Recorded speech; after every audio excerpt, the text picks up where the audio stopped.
দেখুন, বাংলা মোদের গর্ব এই অনুষ্ঠানটা আজকে আমরা সাংস্কৃতিক মঞ্চ সহ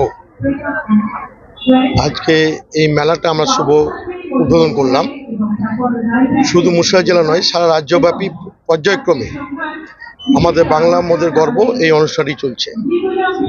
উন্নয়নের পথে মানুষের সাথে বাংলার মুখ্যমন্ত্রী 2011 সাল থেকে বাংলা নতুনভাবে দায়িত্বভার গ্রহণ করার পরে মানুষের জন্ম থেকে মৃত্যু পর্যন্ত যে সমস্ত পরিকল্পনা গ্রহণ করেছেন, কিছু কিছু প্রকল্প আজকে বিশ্ববরণ হয়েছে, বিশ্ব চর্চিত হয়েছে, বিশ্বের স্বীকৃতি লাভ করেছে।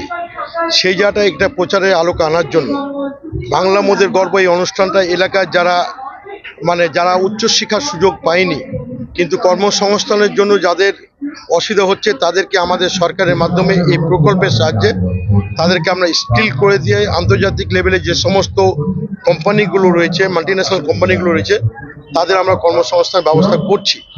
ইতিপূর্বে আপনারা দেখেছেন, আমরা এখানে ITI কলেজে আমরা একটা ক্যাম্প করে সারা বাংলাব্যাপী, শুধু ITI কলেজ এখানে নয়, বাংলার বিভিন্ন জেলায় বিভিন্ন ক্ষেত্রে আমরা এই ক্যাম্পগুলো করে এই একটা সুযোগের ব্যবস্থা করেছি।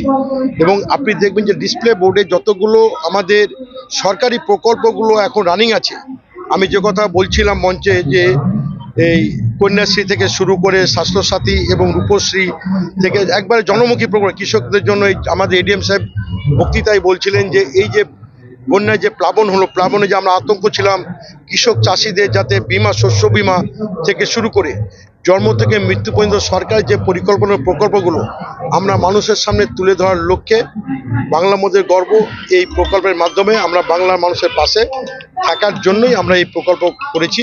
আজকে মুর্শিদাবাদ জেলা বাংলা মোদের গর্ব এর আমরা শুভ সূচনা করি। 3 দিন চলবে।